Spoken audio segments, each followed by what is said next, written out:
ফিরে এলো বাংলা খবরের দুনিয়ায় আলোড়ন তোলা লাস্ট লোকাল। দিনের শেষে দিনের সেরা খবরের ননস্টপ কোলাজ। আজ খবরের লাস্ট লোকালে আপনাদের সহযাত্রী আমি সানন্দা। প্রথমেই দেখে নিন আজকের লাস্ট লোকালের টপ স্টোরি। 189 কোটি টাকার এসএসবি প্রকল্পের শিলান্যাস। কেন্দ্রীয় স্বরাষ্ট্রমন্ত্রী শিলিগুড়ি করিডোরকে সুরক্ষিত করতে বদ্ধপরিকর কেন্দ্রীয় সরকার। নিরাপত্তা বাড়ানো হয়েছে, চিকেন স্নেকে মোতায়েন বাড়তি সুরক্ষা বাহিনী, জানালেন শাহ। শুভেন্দু আসার পর সীমান্ত সুরক্ষায় যা চেয়েছি পেয়েছি, চিঠি তো পড়ে যায়, আগেই অনুমতি পেয়ে যাই। বঙ্গ সফরে রানীডাঙ্গায় বললেন কেন্দ্রীয় স্বরাষ্ট্রমন্ত্রী। মুখ্যমন্ত্রী শুভেন্দু অধিকারীর প্রশংসায় অমিত শাহ। और घुसपैठ रोकने की पूर्व शर्त है कि सीमा को पूरा बना, सीमा पर बाढ़ को पूरा लगा दिया जाए। हम ममता बनर्जी के हाथ पैर जोड़कर थक गए, मगर हमें भूमि नहीं दी। রাজ্যবাসীর জন্য সুখবর, আগামী কয়েক বছরের মধ্যে Delhi Siliguri high speed train. Delhi শিলিগুড়ির মধ্যে যাতায়াত মাত্র কয়েক ঘন্টায়, 2-3 বছরের মধ্যেই সম্পূর্ণ হবে প্রকল্পের কাজ। উত্তরবঙ্গে এসে ঘোষণা কেন্দ্রীয় স্বরাষ্ট্রমন্ত্রী। পশ্চিমবঙ্গে শাসনের পরিবর্তনের সঙ্গে আইনের পরিবর্তন। প্রাক্তন মুখ্যমন্ত্রী বিএনএস চালু করেনি। নতুন সরকার আসার পর ন্যায় সংহিতা কার্যকর। বিচারের জন্য আর দীর্ঘ অপেক্ষা নয়। এফআইআর চালু হয়েছে, যে কোনো জায়গায় করা যাবে জিরো এফআইআর, জানালেন শাহ। 37 ঘন্টা পর যাদবপুর থানায় অভিযোগ দায়ের। বিশ্ববিদ্যালয় কর্তৃপক্ষে তদন্তের আর্জি জানিয়েও অভিযোগ বিশ্ববিদ্যালয় সম্পত্তি নষ্ট, মেন হস্টেলের দরজা ভাঙার চেষ্টার উল্লেখ। 3 সদস্যের উচ্চ পর্যায়ের তদন্ত কমিটি গঠন। সোমবার অধ্যাপকদের নিয়ে বৈঠক। যাদবপুরের নন্দলাল বসুকে অসম্মানের কথা মানলেন অর্থমন্ত্রী স্বপন দাশগুপ্ত। যাদবপুরের পরিবেশ শান্ত রাখতে রাজনৈতিক দলের উস্কানি থেকে দূরে থাকতে হবে। অসম্মানের কথা স্বীকার করেও পড়ুয়াদের বার্তা মন্ত্রীর। ক্যাম্পাসে সংঘর্ষ দুর্ভাগ্যজনক বললেন অর্থমন্ত্রী। মির্জা গালিব স্ট্রিটে অগ্নিকাণ্ডের জের, অগ্নিবিধি না মানায় শহরের 30টি হোটেল ও গেস্ট হাউসকে শোকজ নোটিশ পাঠালো দমকল বিভাগ। 24 ঘন্টার মধ্যে সংশ্লিষ্ট কর্তৃপক্ষকে জবাবের নির্দেশ। নিয়মবিধি শিখিয়ে তুলে ব্যবসা চালানোর অভিযোগ। আইএসএফ ছাড়লেন আরাবুল ইসলাম। ফেসবুক পোস্টে দল ছাড়ার কথা ঘোষণা। আইএসএফ স্বৈরাচারী ও একনায়কতন্ত্রের দল বলে আক্রমণ। ভাঙড়ের প্রাক্তন তৃণমূল নেতা। তৃণমূল ছেড়ে আইএসএফে যোগ দেন আরাবুল। আবারও কি তৃণমূলে ফিরবেন? আরাবুলের দল ছাড়া নিয়ে জল্পনা। জেলায় জেলায় চলছে অন্নপূর্ণা বিক্ষোভ। মেদিনীপুরে মন্ত্রী অগ্নিমিত্রাকে পেয়ে ক্ষোভ। শিলিগুড়িতে পুরসভা অভিযান। বেহালায় ঘেরাও ডিএম অফিস। বালুরঘাটে জাতীয় সড়ক অবরোধ। জিটি রোড অবরোধ অঞ্চলে। বিষ্ণুপুরে হেনস্থা পঞ্চায়েত অফিসারকে। নাকাশিপাড়ায় জোড়াখুনে গ্রেফতার শার্প শুটার সহ আরো 3। বাজেয়াপ্ত ঘটনায় ব্যবহৃত স্করপিও গাড়িও। কংগ্রেস নেতা আনিসুর রহমান ও তাঁর ছেলে আবু সুফিয়ান রহমান খুনে ধৃতের সংখ্যা বেড়ে হল 10 জন। চিনির দামে হাত পুড়ছে সাধারণ মানুষ থেকে দোকানদার। শহরে কেজি প্রতি চিনি বিকোচ্ছে 70 টাকায়। চাহিদার তুলনায় যোগান কম থাকায় বাড়ছে দাম। সামনে একাধিক উৎসব, মাথায় চিন্তার ভাঁজ মধ্যবিত্ত। কাওয়াখালী ময়দানে ন্যায় সংহিতা প্রদর্শনীর উদ্বোধন করলেন স্বরাষ্ট্রমন্ত্রী অমিত শাহ। মমতা বন্দ্যোপাধ্যায় সরকার নিজেদের স্বার্থ সিদ্ধির জন্যই এতদিন বিএনএস লাগু করেনি বলে অভিযোগ স্বরাষ্ট্রমন্ত্রীর। অনুষ্ঠানে উপস্থিত ছিলেন মুখ্যমন্ত্রী শুভেন্দু অধিকারী। ये नई न्याय संहिताओं को अमल करने का काम शुरू हो गया है, मगर पश्चिम बंगाल की मुख्यमंत्री ममता जी ने बंगाल में इसके नोटिफिकेशन नहीं निकाले थे। उसका कारण था कि जैसे ही न्याय संहिताओं का इंप्लीमेंटेशन होगा, सिंडिकेट, कटमनी, टोल टैक्स और भय का साम्राज्य टूटकर चूर चूर हो जाएगा। बंगाल के चुनाव में देखिए, हम लोग सब माननीय स्वराष्ट्र मंत्री जी वो देश का आधुनिक भारत का चाणक्य है। सीमा में जितना भी काम आप लोग कर रहा है, सबका साथ मिलके ही काम करना चाहिए। पश्चिम बंगाल का सरकार इतना छोटा टाइम के अंदर 242 किलोमीटर जमीन बीएसएफ को दे दिया है, बॉर्डर को सुरक्षित करने के लिए। देश को सुरक्षित करना, हमारी जो रेवेन्यू लीकेज है उसको बंद करना, तस्करी खत्म करना और हमारी सीमा को सुरक्षित रखना, सब काम करना चाहिए। 2023 সালে আইপিএস বাতিল করে ভারতীয় ন্যায় সংহিতা লাগু করা হয়, কিন্তু এরপরে 2 বছরেরও বেশি সময় অতিবাহিত হলেও বাংলায় ভারতীয় ন্যায় সংহিতা লাগু করেনি মমতা বন্দ্যোপাধ্যায়ের সরকার। 2026 সালে মুখ্যমন্ত্রী হিসেবে শপথ নেওয়ার পর শুভেন্দু অধিকারী ভারতীয় ন্যায় সংহিতা 2023 বাংলাতেও লাগু করেন। কেন মমতা বন্দ্যোপাধ্যায় সরকার বিএনএস বাংলায় লাগু করেনি? শুক্রবার কাওয়াখালীতে ন্যায় সংহিতা প্রদর্শনী উদ্বোধন করার পর তা ব্যাখ্যা করলেন কেন্দ্রীয় স্বরাষ্ট্রমন্ত্রী। বিএনএস লাগু করলে সিন্ডিকেট রাজের অবসান করতে হতো, সিন্ডিকেট বজায় রাখতেই বিএনএস लागू करा হয়নি। भारतीय जनता पार्टी ने बंगाल की जनता को वादा किया था कि आप हम पर भरोसा करिए, हम भय की नहीं भरोसे की सरकार देंगे। और शुभेंदु अधिकारी ने कामकाज संभालने की पहली फाइल साइन की। वो फाइल हमारी तीनों न्याय संहिताओं को लगाकर यहां से अंग्रेजों के कानून को निकालने की फाइल साइन की। और उसी से भय की जगह भरोसे का काम, ये अभियान शुरू हो गया। বিএনএস লাগু হয়েছে, ভয় নয় ভরসার সরকার প্রতিষ্ঠিত হয়েছে। বিএনএস লাগু না থাকায় RG Kar, Kasba law college, Durgapur medical কলেজের নিগৃহীতরা এখনো বিচার পায়নি। এবার দ্রুত বিচার পাবে নিগৃহীতরা। ममता बनर्जी के शासन में आरजी कर मेडिकल कॉलेज की बर्बरता हो या संदेश खाली की पीड़ा, दुर्गापुर मेडिकल कॉलेज में हुआ बलात्कार हो या साउथ कोलकाता लॉ कॉलेज में हुई छेड़खानी हो, कोई एक्शन नहीं लिया जाता था। मुझे विश्वास है सरकार तो बदली है, साथ में अब कानून भी बदल रहा है। अब बंगाल में कानून का राज 15 साल के बाद फिर से सुनिश्चित हो जाएगा, इसको पूरा मुझे विश्वास है। हमने नई न्याय संहिताओं में तकनीक का उपयोग किया है, न्याय की गति बढ़ेगी। इसके 100% इंप्लीमेंटेशन के बाद जो भी एफआईआर होगी 3 साल में उसको सुप्रीम कोर्ट तक सजा कराने का काम अब बंगाल पुलिस समाप्त कर पाएगी। কাওয়াখালী প্রদর্শনী আগামী 26 আগস্ট পর্যন্ত চালু থাকবে। প্রদর্শনী উদ্বোধনের পর বিভিন্ন স্টল ঘুরে দেখেন কেন্দ্রীয় স্বরাষ্ট্রমন্ত্রী। প্রদর্শনীতে ছিলেন বিভিন্ন স্কুলের পড়ুয়ারাও। News time.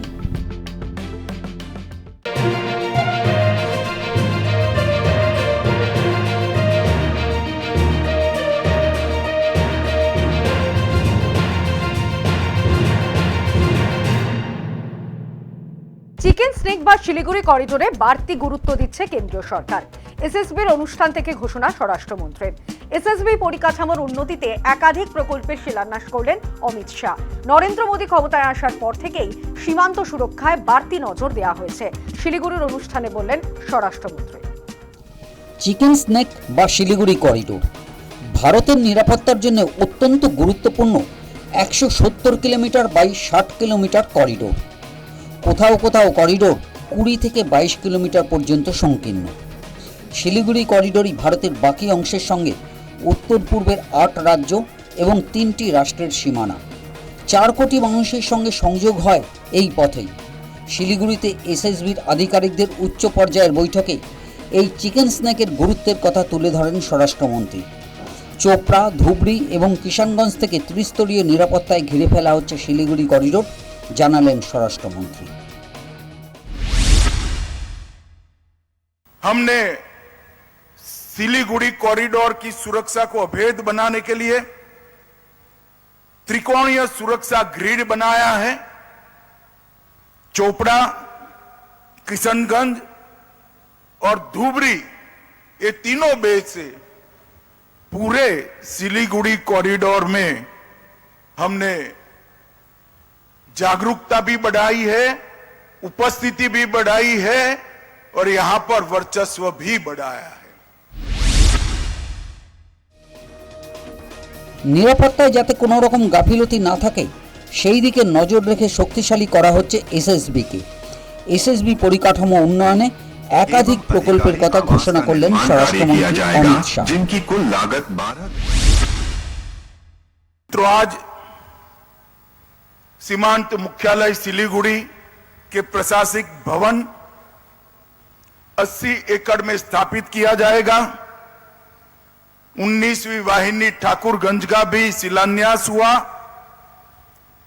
12वीं वाहिनी किशनगंज का भी शिलान्यास हुआ और परागमन शिविर न्यू जलपाईगुड़ी का भी आज शिलान्यास करने का काम हुआ है। कुल मिलाकर 189 करोड़ के नए प्रोजेक्ट एसएसबी के जवानों की प्रशासनिक और निवासी सुविधाओं के लिए आज यहां पर शुरू हुए। শিলিগুড়ির যোগাযোগ ব্যবস্থারও উন্নতি হচ্ছে। হাই স্পিড ট্রেনে শিলিগুড়িকে জুড়ে ফেলা হচ্ছে রাজধানীর সঙ্গে। এর ফলে ট্রেনে চেপেই কয়েক ঘন্টার মধ্যে শিলিগুড়ি দিল্লি যোগাযোগ করা যাবে। हमने नए बजट में 26-27 के बजट में 7 नए हाई स्पीड रेल कॉरिडोर की बात कही। उसमें Delhi Siliguri high speed rail corridor को भी हमने अप्रूव किया है। मैं आज उत्तरबंग और सिलीगुड़ी के सभी निवासियों को कहना चाहता हूं, विमान में जाने की कोई जरूरत नहीं है। दिल्ली से सिलीगुड़ी आप कुछ ही घंटों में पहुंच जाएंगे। सिर्फ 2-3 साल की देरी है। শিলিগুড়ির অনুষ্ঠান থেকে স্বরাষ্ট্রমন্ত্রী কাওয়াখালীতে যান। কাওয়াখালীতে নাগরিক কর্মসূচিতে যোগ দেন। ভারতীয় ন্যায় সংহিতার ওপর এক প্রদর্শনীর উদ্বোধনও করেন তিনি। News time.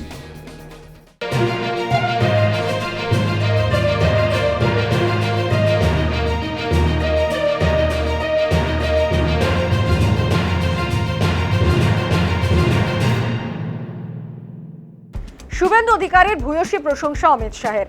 মমতা বন্দ্যোপাধ্যায়ের হাত পা ধরেও সীমান্ত সুরক্ষার জন্য জমি মেলেনি শুভেন্দু অধিকারী। মুখ্যমন্ত্রী হওয়ার পরেই জমি তুলে দিয়েছেন চিঠি দেওয়ার আগেই। শিলিগুড়িতে এসএসবির অনুষ্ঠান থেকে সীমান্ত সুরক্ষার প্রসঙ্গ তুলে ধরেন মুখ্যমন্ত্রী।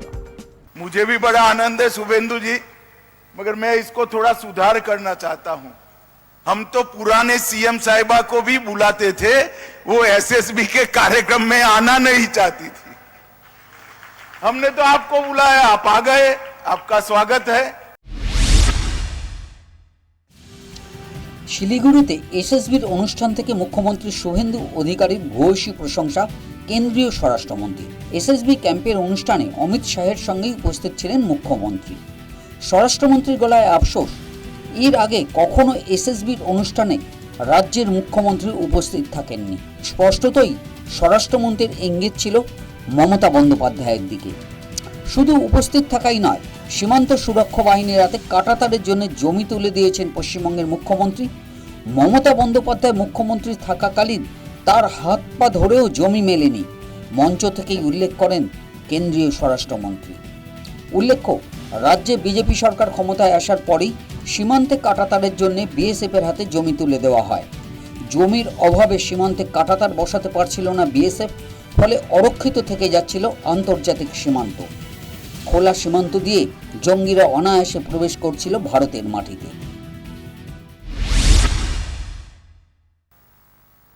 हम ममता बनर्जी के हाथ पैर जोड़कर थक गए, मगर हमें भूमि नहीं दी। एक बार उन्होंने आग्रह रखा, मैं उनकी ऑफिस में भी पहुंच गया कि ममता जी, वो भारतीय जनता पार्टी को जमीन नहीं देना है, बीएसएफ को देना है, आप कृपया दे दीजिए। हां बोला, मगर गई तब तक नहीं दी। मैं आज इस मंच से बंगाल की जनता का बहुत बहुत धन्यवाद करना चाहता हूं कि आपने एक राष्ट्रीय सुरक्षा को तरजीह देने वाली सरकार को चुनकर बिठाया है।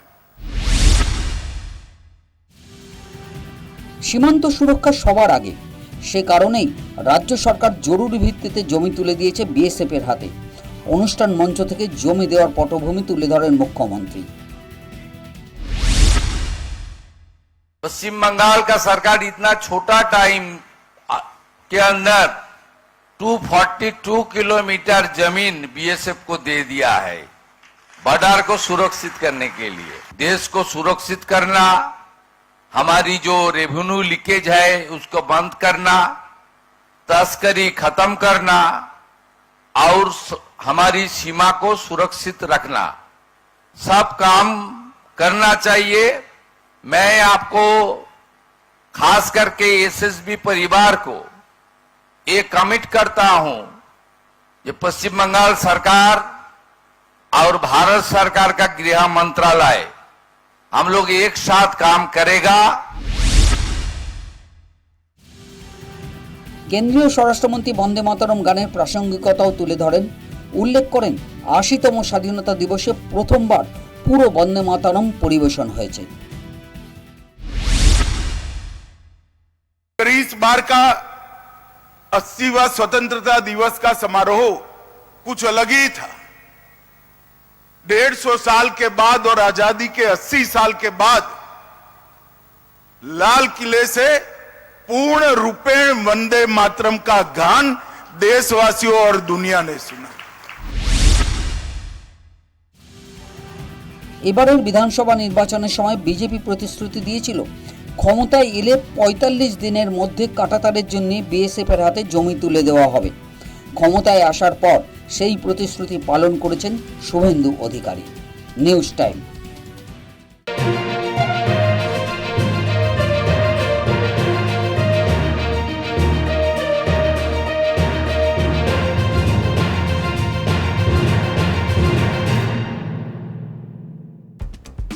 ঘটনার ৩৭ ঘন্টা পর থানায় অভিযোগ দায়ের করল যাদবপুর বিশ্ববিদ্যালয় কর্তৃপক্ষ। দিলীপ ঘোষের সার্জিক্যাল স্ট্রাইক মন্তব্য ঘিরে তর্জা অব্যাহত। মন্ত্রীকে পাল্টা কটাক্ষ করতে ছাড়েননি শতরূপ ঘোষ। প্রত্যেক ভাঙা নিয়ে বার্তা দিয়েছেন স্বপন দাশগুপ্ত। এদিকে যাদবপুর কাণ্ডের আঁচ পড়ল জেলার কলেজগুলিতেও, পশ্চিম মেদিনীপুরের মেদিনীপুর কলেজেও। সংঘর্ষে জড়ালো এবিভিপি এবং এসএফআই। হাবড়ায় মিছিল এবিভিপি ছাত্র সংগঠন। বুধবার রাতে জিবি মিটিংকে ঘিরে বহিরাগতদের হামলা, অগ্নিসংযোগ এবং নন্দলাল বসুর তৈরি লোগো ভাঙা নিয়ে উত্তপ্ত যাদবপুর বিশ্ববিদ্যালয়।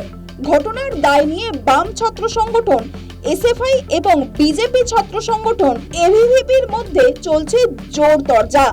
ঘটনার রেশ ছিল বৃহস্পতিবারও। দফায় দফায় বিক্ষোভ কর্মসূচি পালন করেছে দুপক্ষই। এবিভিপির সন্ত্রাসের প্রতিবাদ জানিয়ে নাগরিক মিছিল হয়।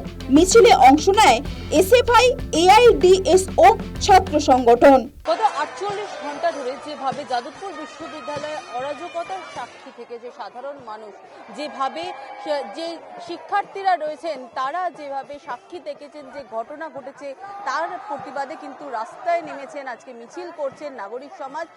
যারা ছাত্রছাত্রীরা রয়েছেন তারা যেমন অংশ নিয়েছেন তেমনই তারা ডাক দিয়েছেন নাগরিক সমাজকে, যে নাগরিক সমাজে এসএফআই এর পাশাপাশি এআইডিএসওর পাশাপাশি কিন্তু শিক্ষক সংগঠন তারাও অংশ নিয়েছেন। এবং যারা যারা আজকে এই মিছিলে অংশ নিয়েছেন তারা বারে বারে জানাচ্ছেন যেভাবে ক্ষতিগ্রস্ত করা হয়েছে, যেভাবে বিগত দুদিন ধরে অত্যাচার চালানো হয়েছে এবং অরাজকতা তৈরি করা হয়েছে, তা একেবারেই কোনো রকম শিক্ষা প্রতিষ্ঠানের ক্ষেত্রে শুভ উদ্যোগ নয়। পরিস্থিতি সামাল দিতে এবং অভিযুক্তদের কড়া শাস্তির জন্য বড়সড় পদক্ষেপ নিল যাদবপুর বিশ্ববিদ্যালয় কর্তৃপক্ষ। শুক্রবারই ইমেল করে যাদবপুর থানায় একটি অভিযোগ জমা করা হয়েছে। পাশাপাশি বহিরাগত হামলার অভিযোগ খতিয়ে দেখতে 3 সদস্যের তদন্ত কমিটি গঠন করেছে কর্তৃপক্ষ। সিদ্ধান্ত হয়েছে বিশ্ববিদ্যালয় চত্বরে থাকা সব সিসিটিভি ক্যামেরার ফুটেজ পুলিশের হাতে তুলে দেওয়ার। তারই মধ্যে বিজেপি বিধায়ক সর্বরী মুখোপাধ্যায়ের পর রাজ্যের আরেক মন্ত্রী দিলীপ ঘোষের সার্জিক্যাল স্ট্রাইক হুঁশিয়ারিকে ঘিরে শুরু হয়েছে জোর তরজা। দেশবিরোধী স্লোগান দেওয়া হলে সার্জিক্যাল স্ট্রাইক করা হবে বলে হুঁশিয়ারি দিয়েছেন দিলীপ। পরিবর্তন হয়েছে, অনেক কিছুই হবে, 6 মাস অপেক্ষা করুন, একটু উঠা পটা উল্টা পাল্টা।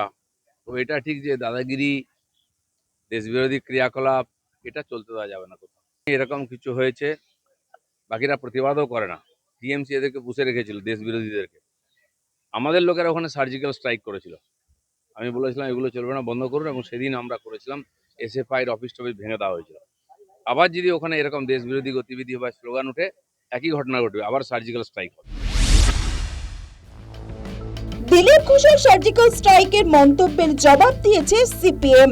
মন্ত্রীর মন্তব্যের কড়া সমালোচনা করা হয়। এ ব্যাপারে তারা প্রাক্তন কেন্দ্রীয় শিক্ষামন্ত্রী ধর্মেন্দ্র প্রধানের প্রসঙ্গ টেনে এনেছে। ভেঙে পড়ে যায়নি, বিজেপি ভেঙে দিয়েছে। ভেঙে পড়ে গেল বলছেন কেন? ঝড়ে ভেঙে গেছে? জোরে হাওয়া দিয়েছিল বলে ভেঙে গেছে?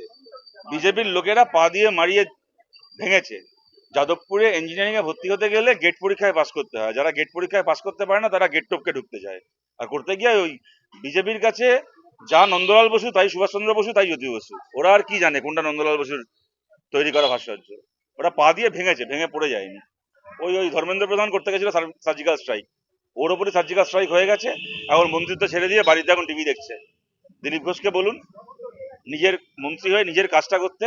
দিলীপ ঘোষের সঙ্গে যখন পুলিশ ছিল না, তখন দিলীপ ঘোষের ওপর কিরকম সার্জিক্যাল স্ট্রাইক হতে আমরা দেখতাম। দার্জিলিং এ গেছিল, প্রথমে পেছন থেকে একজন চাটি মেরে মাথার টুপিটা উড়িয়ে দিল, তারপরে কোমরের ঠিক 3 ইঞ্চি নিচে ক্যাচ করে এক লাথি মারলো দিলীপ ঘোষকে। তখন সঙ্গে পুলিশ ছিল না বলে। এখন পুলিশ এসে গেছে বলে বেশি সার্জিক্যাল স্ট্রাইক দেখাচ্ছে। কদিন পরে আবার যখন পুলিশ থাকবে না, তখন আবার দার্জিলিং এ গেলে ওই হবে। যাদবপুর নিয়ে বার্তা দিয়েছেন রাজ্যের আরেক মন্ত্রী স্বপন দাশগুপ্ত। প্রতীক ভাঙার ঘটনায় দুঃখ প্রকাশ করেছেন তিনি। দুই গোষ্ঠীর মধ্যে এই ধরনের মারপিটটা is very unfortunate, brings a very bad name to the state. কিন্তু সব থেকে আমার খারাপ লেগেছে যে যাদবপুরের যে এমব্লেমটা, সেটাকে নিয়ে কিরকম ভাবে ধ্বংস হয়ে গেল। ধ্বংস হয়তো হয়নি, ওটাকে আবার রিপেয়ার করা যাবে, কিন্তু অসম্মান করা হয়েছে, সেটার কোনো সন্দেহ নেই। Let students decide their own course of action. এতে বাইরের লোকে যেন যতটা নন ইন্টারফিয়ারেন্স পলিসি নিতে পারে ততই ভালো। বৃহস্পতিবার যাদবপুরের ঐতিহ্যের প্রতীকও ভেঙে ফেলা হয়েছিল। শুক্রবার ভেঙে পড়া প্রতীক মেরামত করে পুনরায় যাদবপুরের গেটে লাগানো হয়। যাদবপুর ইউনিভার্সিটি এমব্লেম আমাদের গর্বের। আমি নিজে 35 বছর যাদবপুর ইউনিভার্সিটির শিক্ষকতা করেছি, 4 বছরের স্টুডেন্ট ছিলাম বলে সেই জায়গাতে এটা অত্যন্ত গর্বের জায়গা যে যাদবপুর ইউনিভার্সিটি এমব্লেম আমাদের যেটা গর্বের জায়গা, সেটা আবার আমরা 4 নম্বর গেটে পুনঃস্থাপন করতে পেরেছি।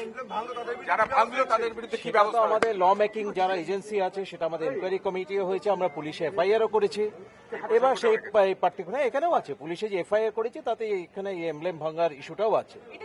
তো সেটা সেই এফআইআর আমরা যাদবপুর পুলিশ স্টেশনে করেছি। এবার সেই অনুযায়ী যা আর কি ব্যবস্থা হওয়ার, অবভিয়াসলি খুবই এটা অত্যন্ত খারাপ জিনিস। এটা আমাদের অত্যন্ত গর্বের জায়গা, কারণ এটা সঙ্গে যাদবপুর ইউনিভার্সিটি যেটা একটা এত বড় একটা তার একাডেমিক এক্সেলেন্স রয়েছে, তার কিন্তু সম্মানযুক্ত। এদিকে যাদবপুর কাণ্ডে রেশ গড়ালো জেলার কলেজগুলিতেও। মেদিনীপুর কলেজে পোস্টার ঘিরে সংঘর্ষে জড়িয়ে পড়ে এসএফআই এবং এভিভিপি। বহিরাগতরা হামলা চালিয়েছে বলে দাবি করেছে বাম ছাত্র সংগঠন। হামলার দায় নিয়ে একে অপরকে নিশানা করেছে দুই গোষ্ঠী। হাবড়ার শ্রী চৈতন্য কলেজের বিক্ষোভে সামিল হয় এভিভিপি ছাত্র সংগঠন। এটি বিক্ষোভ মিছিলের আয়োজনও করা হয়। শিলিগুড়িতে এসএফআই ডিওয়াইএফআই এর ডাকে প্রতিবাদ মিছিল বেরোয় কাঞ্চনজঙ্ঘা স্টেডিয়ামের সামনে থেকে। News time.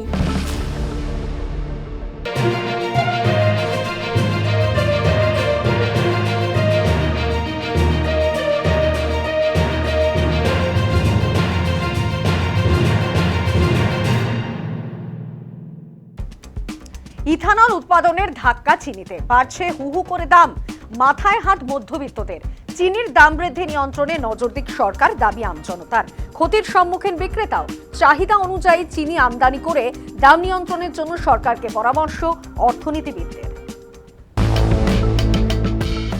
এতদিন চিনি উৎপাদনে ভারত শুধু স্বাবলম্বী ছিল তাই নয়, প্রতি বছর বড় অঙ্কের চিনি রফতানি করত। কিন্তু এবছর ইথানল উৎপাদনের ধাক্কা পড়েছে চিনিতে, লাফিয়ে লাফিয়ে বেড়েছে দাম। জুলাইয়ের শেষের দিকে খোলা বাজারে চিনি বিক্রি হয়েছে 50 থেকে 60 টাকা কেজিতে, কিন্তু এখন তা 70 টাকায় পৌঁছে গেছে। কলকাতার বহু বাজারে বর্ধিত দামে বিক্রি হচ্ছে চিনি। এই নিয়ে উদ্বেগ প্রকাশ করেছেন ক্রেতা থেকে বিক্রেতা। সামনে উৎসবের মরশুম, দাম এখনই নিয়ন্ত্রণ না করলে পরিস্থিতি আরো খারাপ হতে পারে বলে আশঙ্কা প্রকাশ করছেন সাধারণ মানুষের একাংশ।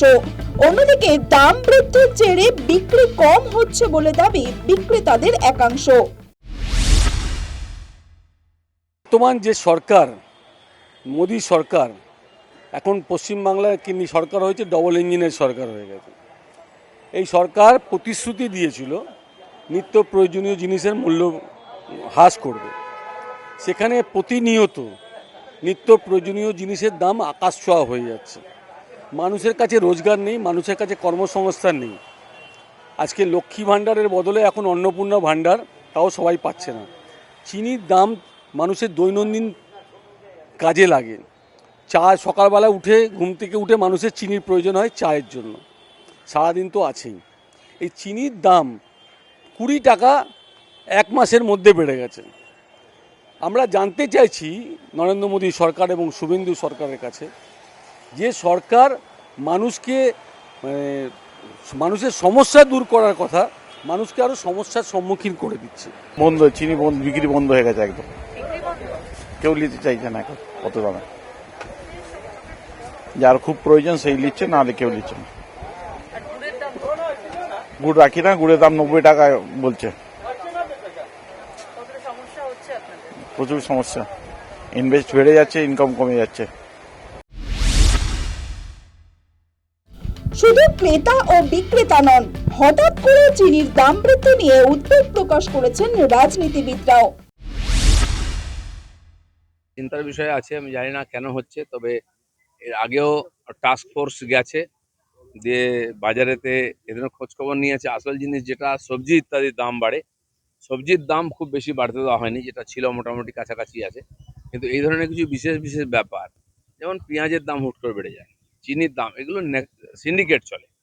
এটা খোলা মার্কেটে সবাই ব্যবহার করতে পারে না, কিছু লোকের হাতে থাকে। আর সেই জন্য এটার খোঁজ খবর নেওয়া উচিত, কারণ চিনি তো এখানে তৈরি হয় না, বাইরে থেকে আসে। এর পেছনে কারণ কি, অনেক ধরনের চক্রান্ত চলছে, আর তার মধ্যে না পড়ে কেন্দ্র সরকার বিশেষ করে ব্যাপারটা দেখবে। আমাদের তরফ থেকে আমরা নজর রেখেছি। ইথানল উৎপাদনের জন্য চিনির এই দাম বৃদ্ধি নিয়ে মুখ খুলেছেন অর্থনীতিবিদের একাংশ। সমস্যা সমাধানের পথ কি? তাদের মতে এখন চিনি আমদানি করে দাম নিয়ন্ত্রণে আনুক সরকার। আখ থেকে চিনি তৈরি হয় এবং আখ থেকে ইথানল তৈরি হয়, সুতরাং চিনির যোগানে একটা ভাটা পড়েছে এবং তার জন্যই কিন্তু চিনির দাম বাড়ছে। চিনির দাম বাড়লে গুড়ের দাম বাড়বে, গুড়ের দামও বেড়েছে। সরকারের এটা একটা সিদ্ধান্ত এবং এই সিদ্ধান্তটা একটা সার্বিক স্বার্থের কথা ভেবে, কারণ পেট্রোল ডিজেলের যোগানটা যাতে স্বাভাবিক থাকে। সারা বিশ্ব জুড়ে একটা তেলের সরবরাহে ভাটা পড়েছে, হরমুজ প্রণালী এখনও বন্ধ। সেই ক্ষেত্রে সরকারের এটা একটা অল্টারনেটিভ মানে একটা রাস্তা তৈরি করেছে ইথানলটাকে, প্রোডাকশনটাকে বাড়ানোর জন্য। কিন্তু সরকারকে এটা মাথায় রাখতে হবে যে আগামী দিনে আখের প্রোডাকশনটা যাতে বাড়ানো যায়, তার জন্য সরকার কি ব্যবস্থা করছে। কারণ আখের প্রোডাকশনটা তো চাইলেই বাড়ানো যায় না, কৃষিকার্যের জিনিসের সময় লাগে। এর সঙ্গে সঙ্গে মৌসুমি বায়ুর প্রভাব এবার একটু কম হয়েছে, যার জন্য প্রোডাকশনটা কম আছে।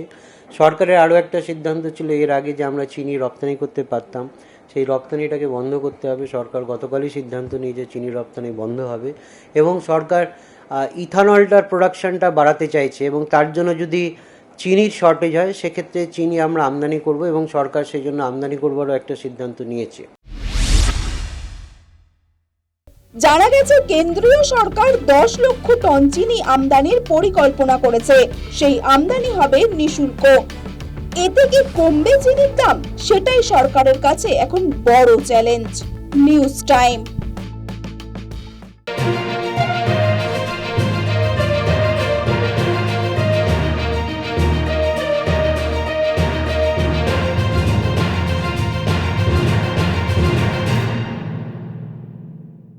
এবার সময় লাস্ট লোকালের সফর শেষ করার। দিনের শেষে সেরা খবরের কোলাজ নিয়ে নিউজ টাইম ডিজিটাল হাজির হবে ঠিক রাত 11:30টায়। খবরের সঙ্গে থাকতে সাবস্ক্রাইব করুন নিউজ টাইম ডিজিটাল। নোটিফিকেশন পেতে ক্লিক করুন বেল আইকনে। আজকের মতো শুভরাত্রি।